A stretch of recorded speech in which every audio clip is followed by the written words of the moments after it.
तो फिल्म की शुरुआत होती है और हम देखते हैं कि 2:17 पर एक ही शहर के 17 बच्चे अपने अपने घरों से बाहर निकलते हैं और एक खास डायरेक्शन में दौड़ते हुए जाते हैं और फिर कभी भी लौटकर घर वापस नहीं आते क्योंकि वो गायब हो गए। हालांकि उनके घरों में सीसीटीवी कैमरास और अलार्म लगे हुए थे, लेकिन जब तक उनके मॉम डैड को पता चला तब तक देर हो चुकी थी। सीसीटीवी कैमरा से ही पता चल पाया कि बच्चे एक ही जैसा पोज, जो प्लेन का पोज होता है, वो बना के भागे और सेम टाइमिंग थी 2:17। गौर करने वाली बात ये थी कि सभी बच्चे एक ही स्कूल के एक ही क्लास के थे। क्लास में टोटल 18 बच्चे थे, जिनमें से 17 बच्चे गायब हो गए थे, लेकिन एक ही बच्चा था जो गायब नहीं हुआ था। अब इन सब बच्चों को जस्टिन नाम की टीचर पढ़ाती थी, तो सबसे पहले शक के घेरे में वही आई। और दूसरा वो बच्चा जो गायब नहीं हुआ था, उसका नाम था एलेक्स। पुलिस जस्टिन, एलेक्स और उसके मॉम डैड से पूछताछ कर रही थी, लेकिन किसी तरह का कोई भी नतीजा नहीं निकला।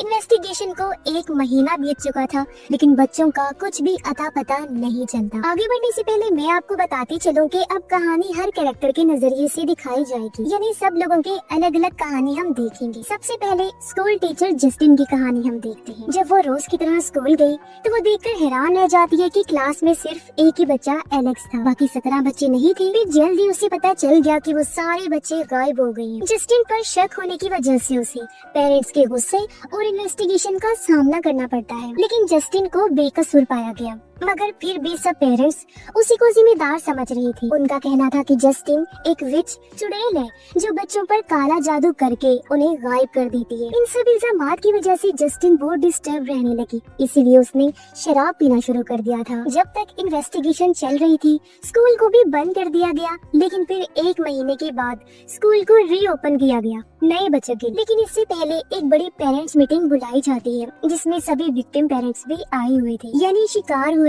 जिनके बच्चे गायब हो गए। आज भी वो जस्टिन पर ही इल्जाम लगा रही थी, जिस पर वो अपनी सफाई में कहते हैं कि मैं बेकसूर हूँ, मैंने बच्चों का कुछ नहीं किया, बल्कि मैं तो बच्चों से प्यार करती हूँ। प्रिंसिपल भी जस्टिन का साथ देता है। उसने कहा कि ये सच कह रही है, ये बेकसूर है, उल्टा ये तो खुद ही विक्टिम है। लेकिन तभी पेरेंट्स में से आर्चर नाम का आदमी बढ़ चढ़कर जस्टिन पर इल्जाम लगाने लगता है, यहाँ तक कि उसे विच तक बुलाता है। देखते ही देखते सब लोग बेकाबू होने लगते हैं। वो तो जस्टिन को मारने के लिए आ रही थी, लेकिन प्रिंसिपल जस्टिन का बचाव करता है। सिक्योरिटी के साथ उसे वहाँ से निकाल दिया गया और उसे कहा जाता है कि वो फौरन यहाँ से अपने घर जाए और घर से बाहर ना निकले। इसके बाद जस्टिन अपनी गाड़ी में बैठी घर आ जाती। सारी चीजों से काफी दुखी थी, इसीलिए शराब पीने लगती। तभी बेल बजती है, इसीलिए उसने आवाज लगाई कि कौन है, लेकिन कोई जवाब नहीं आता। इसलिए वो जाकर सुराग से झांकती है, लेकिन बाहर कोई भी दिखाई नहीं देता। उसे बहुत अजीब लगा। उसने खिड़की से बाहर हर तरफ देखा, फिर भी कोई नहीं मिला। इसलिए वो रिलैक्स होकर जाने लगी, लेकिन अचानक दरवाजे पर जोर जोर से नॉक होना शुरू होता है। तो घबराहट में उसने बोला, कौन है, तुम्हें समझ नहीं आ रही, जाओ यहाँ से। जिसकी कुछ देर बाद वो हिम्मत करके एक औजार लेकर बाहर आती है। उसने देखा कि कोई उसकी गाड़ी पर बड़ा सा विच लिखकर भाग गया है। अगली सुबह जस्टिन पुलिस के पास रिपोर्ट करने जाती है। इस दौरान उसे एक ऑफिसर दिखाई दिया जो जस्टिन का ही दोस्त था। फिर वो स्कूल जाती है तो प्रिंसिपल उसे कहता है कि आप स्कूल मत आइए तो बेहतर होगा, हालात बहुत खराब हैं। जस्टिन कहती है, तो क्या मैं एलेक्स से बात कर सकती हूँ? प्रिंसिपल उसे समझाता है कि पेरेंट्स बहुत गुस्से में हैं, कल आपने देखा ही था, इसलिए जब तक मामला ठंडा नहीं हो जाता आप स्कूल से और खासकर बच्चों से दूर रहें। इसलिए वो उदास होकर वहाँ से चली जाती है। शाम को वो बार में अपने ऑफिसर दोस्त से मिलती है। उसके हाथ पर पट्टी लगी देखकर जस्टिन पूछती है कि ये कैसे हुआ। वो बताता है कि एक अजीब से केस के दौरान चोट लग गई थी। जस्टिन उसे बताती है कि सब मुझे विच समझ रहे हैं और किसी ने मेरी गाड़ी पर भी विच लिख दिया है। तब ऑफिसर किसी तरह उसका मूड ठीक करता है। अगले दिन जस्टिन ऑफिसर को कहती है, मुझे लगता है कि एलेक्स को कुछ तो पता है, हमें उससे बात करनी चाहिए। लेकिन ऑफिसर उसे मना करता है कि इन्वेस्टिगेशन चल रही है ना, उन्हें अपना काम करने दो और तुम इस सब में मत पड़ो। ये कहकर वो चला जाता है, लेकिन जस्टिन नहीं मानती और स्कूल से घर जा रहे एलेक्स का पीछा करती है और उसे घर के अंदर जाते हुए देखती है। फिर वो जाकर डोर बेल बजा देती है, लेकिन दरवाजा खोलने कोई नहीं आता। वो पूछती है कि अंदर कोई है, लेकिन कोई जवाब नहीं आया। आवाज भी कोई नहीं आ रही थी, जैसे अंदर कोई हो ही ना। जबकि थोड़ी देर पहले ही एलेक्स अंदर गया था और किसी ने उसके लिए डोर भी खोला था। इसलिए जस्टिन को तो यहाँ बड़ी गड़बड़ लग रही। उसे जानना था कि आखिर यहाँ चल क्या रहा है, मगर घर की सब खिड़कियों को पेपर से कवर किया हुआ था। फिर वो दूसरे गेट से घर की बैक साइड की तरफ जाती है, जहाँ पर किस्मत से एक विंडो से थोड़ा सा पेपर हटा हुआ था। जस्टिन अब उसी में से झांक कर देखती है तो घर के अंदर बिल्कुल अंधेरा था और और अंधेरे में दो लोग बैठे हुए थे, जिन्हें देख वो घबरा गई। हड़बड़ी में उसे वहाँ रखा शावल बेलचा गिर जाता है। ये देखकर वो और ज्यादा डर गई, लेकिन इस आवाज के बाद भी कोई बाहर नहीं आता, इसलिए वो दोबारा झांक कर देखती है तो अब भी वो दोनों वैसे ही बुत बनकर बैठे हुए थे, जैसे कोई स्टैचूज हो। उसे ये सब बहुत अजीब लगता है और वो इस बारे में प्रिंसिपल से बात करती है कि एलेक्स के पेरेंट्स के साथ कुछ तो गड़बड़ है, एलेक्स किसी प्रॉब्लम में है और आपको अपने तरफ से वहाँ चेक करना चाहिए। प्रिंसिपल कहता है कि ठीक है, मैं सब देख लूंगा, लेकिन तुम इन सब से दूर रहो प्लीज। इसके बाद जस्टिन वहाँ से स्टोर जाती है अपनी ड्रिंक्स लेने, लेकिन वो बिल्कुल अनजान थी कि कोई लेडी उसका पीछा कर रही है। अचानक पीछे से आकर वो जस्टिन के बाल पकड़कर नीचे पटक देती है और बोतल दिखाकर धमकाने लगती है कि तुम घर आई थी ना। जस्टिन कहती है कि मैंने कुछ नहीं किया, मुझे जाने दो, लेकिन वो लेडी बहुत गुस्से में थी और जस्टिन के मुंह पर ड्रिंक गिराने लगती है। इतने में स्टोर में काम करने वाला लड़का उस लेडी को पकड़कर वहाँ से बाहर निकाल देता है। फिर घर आकर रात को वो सो जाती है, तभी उसे सपना आया जिसमें वो खुद को अकेले स्कूल जाते हुए देखती है। क्लास में आते ही उसने देखा कि सब बच्चे गर्दन नीचे करके बैठे हुए थे। घड़ी में 2:17 हो रही और तभी एलेक्स सर ऊपर करके देखता है और अजीब सी स्माइल करता है। वो काफी डरावना किसी जोकर की तरह लग रहा था, जिससे डरकर जस्टिन की नींद टूट जाती है। फिर वो दोबारा सोने की कोशिश करती है, लेकिन लेटते ही अब ऊपर छत पर उसे कोई अनजान औरत दिखाई देती है, जिसका भी चेहरा जोकर जैसा था, जिससे डरकर वो चीख पड़ी और अब असल में वो जागती है और उसे एहसास होता है कि वो सपने के अंदर सपना देख रही है। खैर अगले दिन जस्टिन फिर से एलेक्स के घर की तरफ जाती है और उससे बात करने की कोशिश करती है, लेकिन एलेक्स उससे बात नहीं करता, सिर्फ इतना कहता है मेरा पीछा मत कीजिए और अपने घर चला जाता है। लेकिन जस्टिन नहीं मानता। वो फिर जाकर दरवाजे पर दस्तक देती है, कहती है कि मुझे पता है आप लोग अंदर ही हैं, इसलिए बाहर आ जाइए, लेकिन फिर भी दरवाजा नहीं खुला। अब की बार जस्टिन जाती नहीं, बल्कि घर के बाहर डेरा डाल लेती कि कभी तो घर से कोई बाहर निकलेगा। लेकिन दोपहर से रात हो गई थी और कोई भी घर से बाहर नहीं आता। इस दौरान जस्टिन को नींद आ गई और उसकी आंख लग जाती है। तभी अचानक घर का दरवाजा खुलता है। एलेक्स की माँ हाथ में कैंची लिए बाहर निकलती है और अजीब तरीके से दौड़ते हुए जस्टिन की तरफ आती है, लेकिन जस्टिन को सोता हुआ देखकर उसे कुछ नहीं कहती, सिर्फ कैंची से उसके बाल काट लेती है। फिर यहाँ पर जस्टिन का पार्ट खत्म हुआ और अब हम आर्चर के नजरिए से अगला पार्ट देखेंगे। वही सिंगल बाप जो जस्टिन पर विच होने का इल्जाम लगा रहा था, क्योंकि आर्चर का बेटा भी गायब था, जिसकी वजह से वो काफी डिस्टर्ब चल रहा था। ज्यादा टाइम बस वो अपने बेटे की वही रिकॉर्डिंग देखता रहता था और कोई सुराग ढूंढने की कोशिश करता। पुलिस स्टेशन की चक्कर लगाता रहता, ये पता करने के लिए कि उसके बेटे की कोई खबर मिली या फिर नहीं। पुलिस वाले भी बस इतना कहते हैं कि इन्वेस्टिगेशन चल रही है, कुछ भी पता चलेगा तो हम आपको बता देंगे। फिर शाम को पेरेंट्स मीटिंग में वो जाता है, वहाँ वो जस्टिन पर फिर से इल्जाम लगाता है और मीटिंग के बाद भी वो जस्टिन का पीछा नहीं छोड़ता। वो जब शराब लेने स्टोर में गई थी, वहाँ से वो उसका पीछा करते करते उसके घर तक आ गया था और वही बेल बजा कर तो कभी दस्तक देकर जस्टिन को डरा रहा था और उसकी गाड़ी पर विच भी इसी ने लिखा था। फिर रात में जब आर्चर सो रहा था, अचानक उसकी आँख खुलती है और उस वक्त 2:17 हो रही। तभी उसे कुछ आवाज आती है।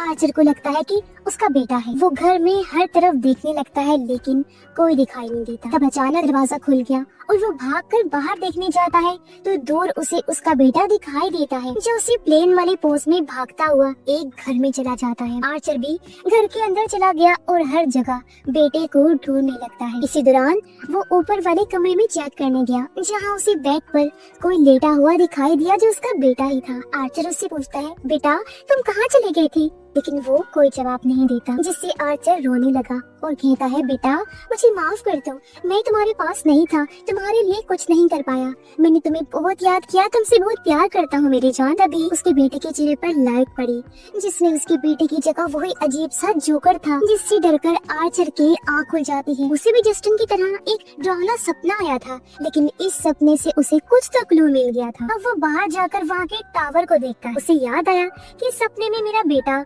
टावर की डायरेक्शन में ही भागा था, इसीलिए वो मैप नक्शा लेकर अपने घर से टावर की तरफ एक लाइन बना देता है। फिर वो एक और पेरेंट्स के घर जाता है, जिनकी बेटी भी गायब हो गई थी। वो इनके घर से भी एक लाइन खींचकर निशान लगाता है। ऐसा वो इसलिए कर रहा था क्योंकि सभी बच्चों का गायब होना आपस में जुड़ा हुआ था, इसीलिए जहाँ भी दोनों लाइन्स मिलेंगी वहाँ जो घर भी होगा तो इसका मतलब ये होगा कि बच्चे उधर ही गए हैं। बस फिर क्या था, आर्चर इंटरसेक्शन वाले एरिया पर निशान लगाता है, यानी जहाँ लाइन्स मिल रही थी, और उस जगह को देखने के लिए निकल जाता है, लेकिन तभी रास्ते में उसे जस्टिन की कार दिख जाती है। तो पहले वो उससे बात करने जाता है। जस्टिन उस वक्त गैस स्टेशन पर फ्यूल डाल रही। आर्चर जब उसके पास आया तो जस्टिन उसे देखते ही चिढ़ गई। कहती है, देखो मेरा पीछा छोड़ दो, मैं कोई विच नहीं हूँ, मैंने बच्चे गायब नहीं किए, मैं तो खुद जानने की कोशिश कर रही हूँ कि इसके पीछे कौन है। तभी अचानक वो देखती है कि प्रिंसिपल, जिसका चेहरा खून से लथपथ है, वैसी पोज में भागता हुआ उसकी तरफ ही आ रहा है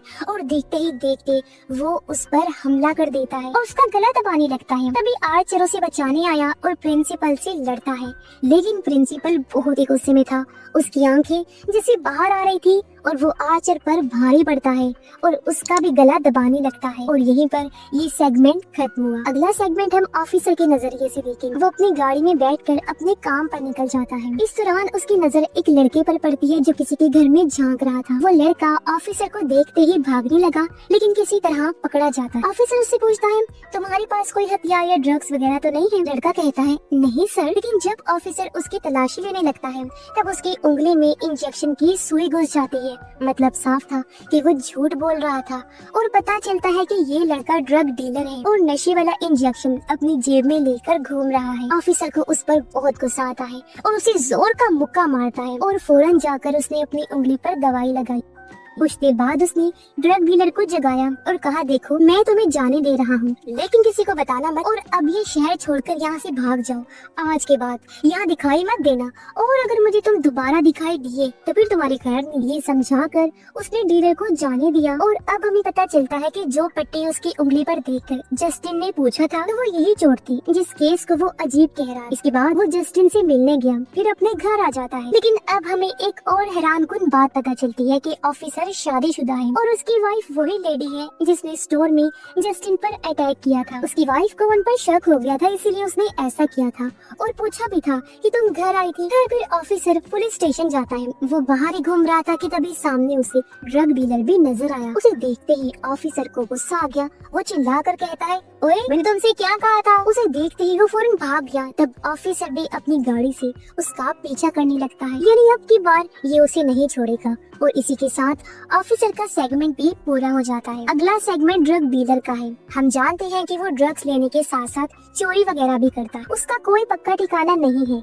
और फिलहाल वो जंगल में टेंट लगाकर रहता। अब ऑफिसर ने उसे टाउन छोड़कर जाने के लिए कहा था, लेकिन वो ना तो गया और ना ही अपनी हरकतों से बाज आया। इसी बीच वो एलेक्स के घर के पास पहुंच गया। चोरी करने के इरादे से ऊपर चढ़कर किसी तरह खिड़की से घर के अंदर घुस गया। घर में बिल्कुल अंधेरा था। उसे लगता है कि घर खाली है और वो अपने काम का सामान देखने लगता है। तभी वो टीवी के रिफ्लेक्शन में एलेक्स के मॉम डैड को देखकर डर जाता और उसने कहा, सॉरी मैंने कुछ नहीं किया। लेकिन तभी उसने नोटिस किया कि वो तो कुछ कर ही नहीं रही, बुत बनकर बैठे हुए। तो वो उनके सामने ही सामान वगैरह चुरा कर अपने बैग में भर लेता है। और वो वहाँ से जाने ही वाला था कि तभी उसे बेसमेंट की तरफ से कुछ आवाज आती है, इसीलिए वो बेसमेंट में चेक करने जाता है। और यहाँ हमें चौंका देने वाली बात पता चलती है कि वो 17 बच्चे जो गायब हुए थे इसी बेसमेंट में मौजूद हैं। डीलर उन्हें देखकर डर जाता है और वहाँ से भागने लगता है। अब एक आधा सामान ही उसके हाथ लगा था जिन्हें बेचने वो स्टोर में जाता है। जिस बीच उसकी नजर दुकान में लगे उन मिसिंग बच्चों के पोस्टर पर पड़ती है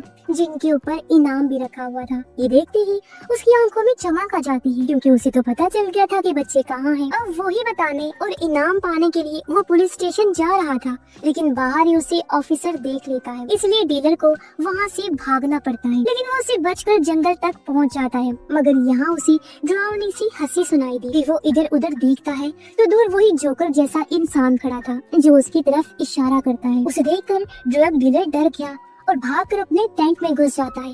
खुद को समझाने लगता है कि ये असली नहीं है, ये मेरा वहम है, शायद नशे में होने की वजह से मुझे वो दिखा। लेकिन तभी वो टेंट के बाहर उसकी परछाई को देखता है, यानी ये कोई वहम नहीं था, वो यही आ गया था और टेंट खोलने लगता है। तो अपने बचाव में डीलर हाथ में इंजेक्शन उठा लेता है और जैसे ही जिप खुली फौरन उसके चेहरे पर दे मारता है।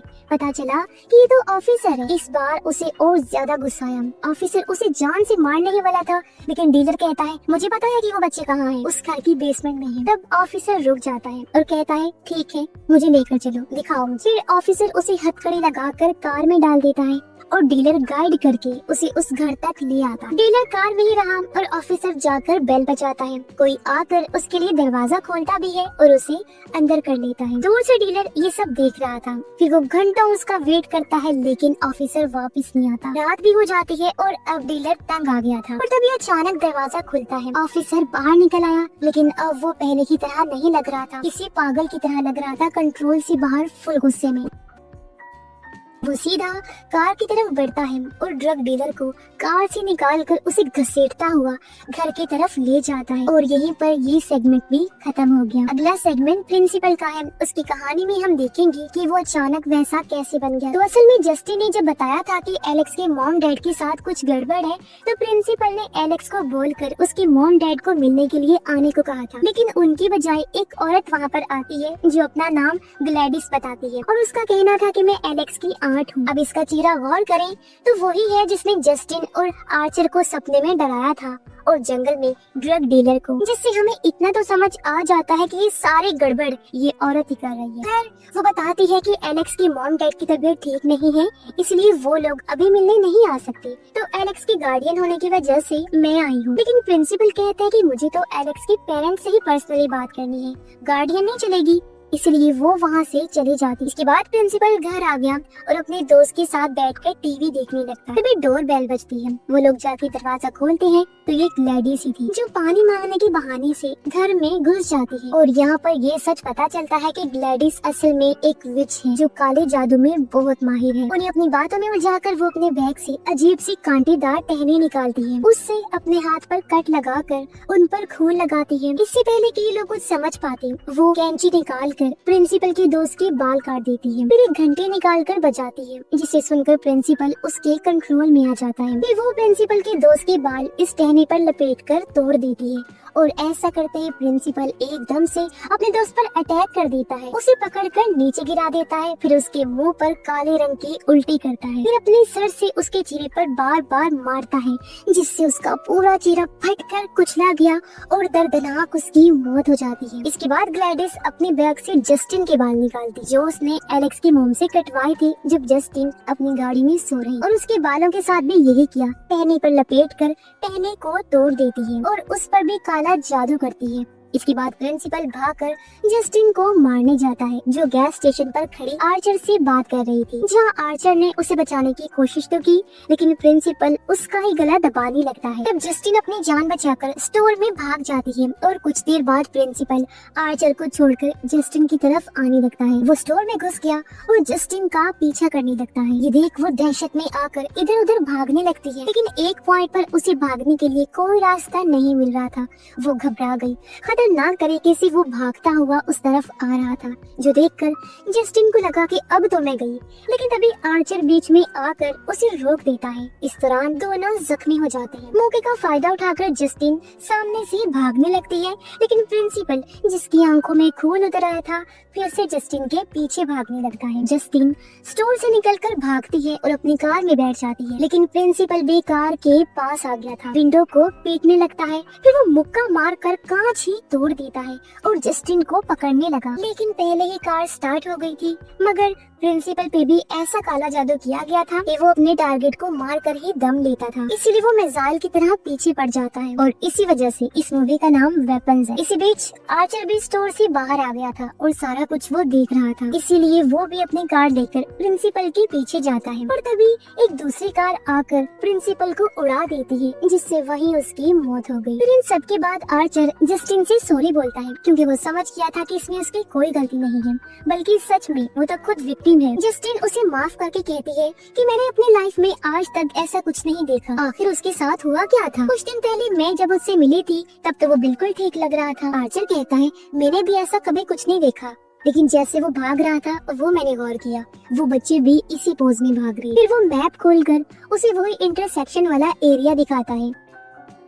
जस्टिन देखती है कि इंटरसेक्शन वाले एक पॉइंट पर जो घर था वो एलेक्स का ही घर था और यहीं पर सेगमेंट पूरा हुआ। अगला पार्ट एलेक्स का है, जहाँ हमें एलेक्स की कहानी शुरू से दिखाई जाएगी और अब जाकर सारे राज खुलेंगे। तो यहाँ पर हम एलेक्स को देखते हैं, जो कि रोज की तरह अपने स्कूल जाता है। फिर स्कूल के बाद उसके डैड उसे लेने आए और घर ले जा रही होती है। उसे बताते हैं कि तुम्हारी आंट ग्लैडिस घर पर रहने आ रही है। एलेक्स कहता है कि वो क्यों आ रही है, मैं उनके साथ कैसे रहूंगा, मैं तो उनको जानता तक नहीं। तब उसके डैड समझाते हैं कि बेटा वो बहुत बीमार है और उनका हमारे सिवा कोई नहीं है, वो भी हमारी फैमिली का हिस्सा है और इस वजह से हमें उनकी मदद करनी पड़ी। इसके बाद रात में हम देखते हैं कि एलेक्स अपनी विचेस वाली किताब पढ़ रहा होता है। तभी वो नोटिस करता है कि उसके डैड आंटी ग्लैडिस को ले आए। उसने देखा कि वो काफी बूढ़ी और बीमार लग रही है, जो अपने साथ खास किस्म का पौधा भी लाई थी, जिसे इग्नोर करके एलेक्स सो जाता है। फिर उसके डैड स्कूल छोड़ने जाते हैं, लेकिन छुट्टी के बाद वो एलेक्स को लेने नहीं आती। सब बच्चों के पेरेंट्स उन्हें ले जा चुके थे, सिर्फ एलेक्स ही रह गया था। काफी देर वेट करने के बाद अब वो पैदल घर जाने का फैसला करता है।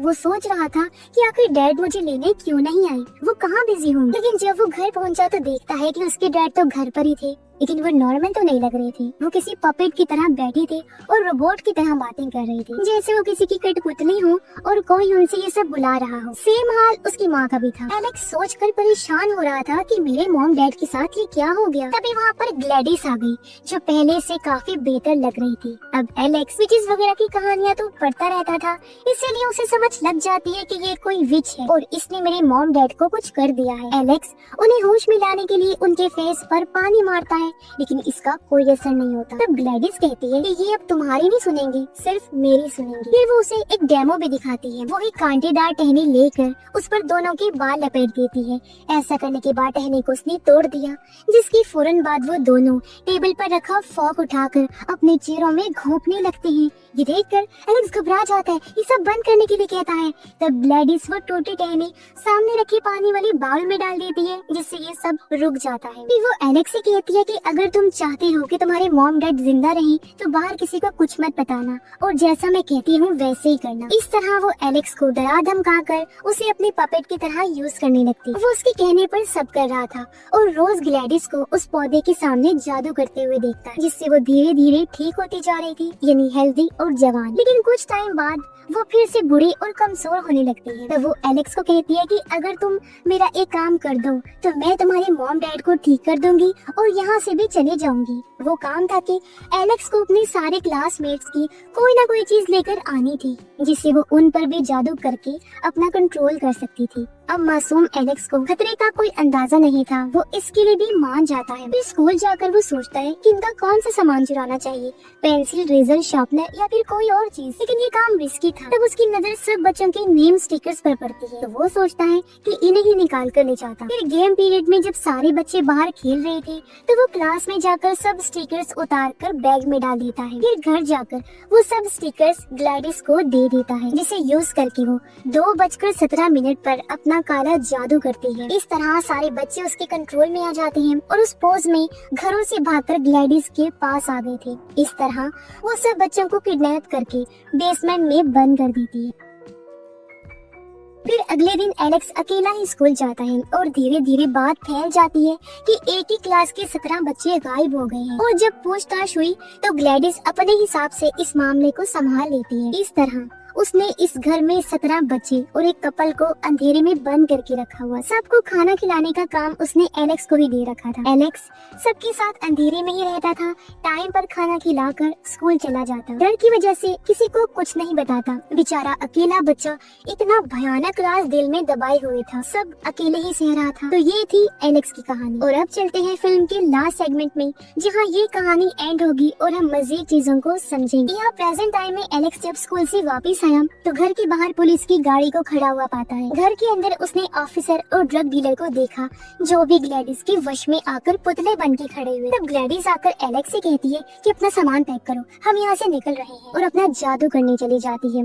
दरवाजे पर उसने गार्ड के तौर पर उसके मॉम डैड को खड़ा किया हुआ था। इतने में आर्चर और जस्टिन भी घर के बाहर पहुँच जाते हैं। तभी डोर ओपन होता है और सामने ऑफिसर दिखाई दिया। जस्टिन कहती है मैं इसे जानती हूँ। फिर वो भी आर्चर के साथ अंदर चली जाती है और तभी अचानक ऑफिसर और ड्रग डीलर उन दोनों पर अटैक कर देती है। आर्चर डीलर से लड़ने लगता है और जस्टिन ऑफिसर से बचकर किचन में भागती है, लेकिन ऑफिसर उसे पकड़ लेता है। जस्टिन उसे कहती है कि तुम्हें क्या हो गया है, शांत हो जाओ।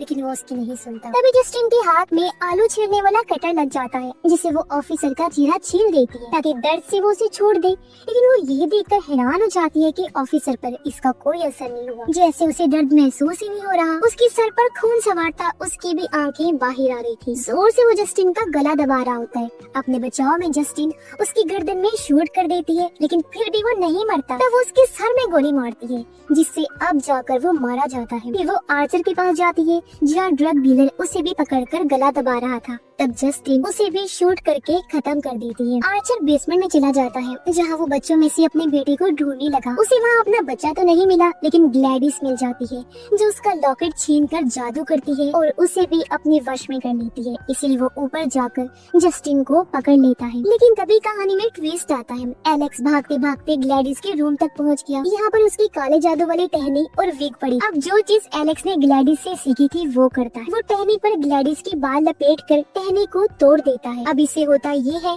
कि ग्लैडिस का काला जादू उस पर ही चल जाता है। सारे बच्चे अचानक से उसकी जान के दुश्मन बन जाते हैं और उसकी तरफ दौड़ते हैं। ग्लैडिस जान बचाने के लिए इधर उधर भागती है, लेकिन बच्चे उसे पकड़ लेते हैं और एक साथ ही उस पर झपट पड़े, पूरी गंदगी दिखाते हुए उसकी आंखें नोच लेते हैं। फिर वो बच्चे पहले उसका जबड़ा, फिर उसकी पूरी बॉडी ही पूरी तरह से चीर फाड़ करके रख देते हैं। उसके मरने के बाद आर्चर ठीक हो जाता है और वो जस्टिन को छोड़ देता है। फिर वो बाहर आया, जहाँ सब बच्चे ग्लैडिस की लाश को घेर कर खड़े, जिनमें आर्चर को फाइनली अपना बेटा भी मिल जाता। जस्टिन एलेक्स को देखने गई, जो अपने मॉम डैड के गले लगा हुआ था।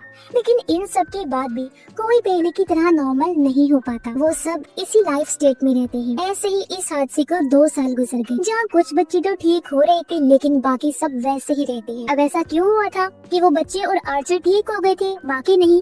तो इसकी वजह मैं आपको बताती हूँ। अब जैसा कि हम जानते हैं कि ग्लैडिस बूढ़ी और कमजोर थी, वो हेल्दी और जवान रहना चाहती। अब वो काला जादू करने वाली विच पिन, जिसके जरिए उसने इन सबको अपने कंट्रोल में किया और उनकी लाइफ फोर्स से अपनी जिंदगी को बढ़ा दिया, जिससे वो ठीक होने लगी। और इस तरह उसने कपल और 17 बच्चों को अपने लिए यूज किया। एलेक्स के मॉम डैड इसलिए किसी जिंदा लाश की तरह हो गए और पहले की तरह नॉर्मल नहीं हुए, क्योंकि उनमें अब कोई लाइफ फोर्स बची ही नहीं। कुछ बच्चे इसलिए रिकवर हो रहे थे क्योंकि तब तक ग्लैडिस उनकी लाइफ फोर्स पूरी तरह से नहीं ले पाई थी। आर्चर भी इसीलिए ठीक हुआ था क्योंकि उसे वश में आए ज्यादा टाइम नहीं हुआ था। और इस तरह वो सब बेचारे हमेशा इसी स्टेट में रहने वाले, किसी स्टैचू या फिर कहें कि जिंदा लाश की तरह। और इसी के साथ ये कहानी इधर ही खत्म हो जाती है।